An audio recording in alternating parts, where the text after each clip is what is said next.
Are you missing a single tooth? In the past, the dentist had to grind two adjacent teeth, however perfect and healthy, to support a partial denture. This caused irrevocable damage to the supporting teeth and made it easy for contaminants to accumulate in the space between the denture and the gums, promoting gingivitis, deterioration of the bone around the teeth, and recession of the gums. All this resulted in an unattractive appearance and eventually the loss of the adjacent teeth. MIS dental implant technology is the solution.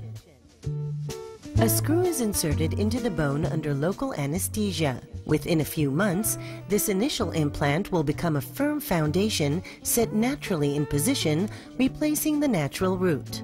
The space of the missing tooth is filled by a temporary crown. The permanent crown is completed, again, by a truly simple process. Size and distance are measured, and the color of the natural teeth is examined in order to create a perfect match with a new crown.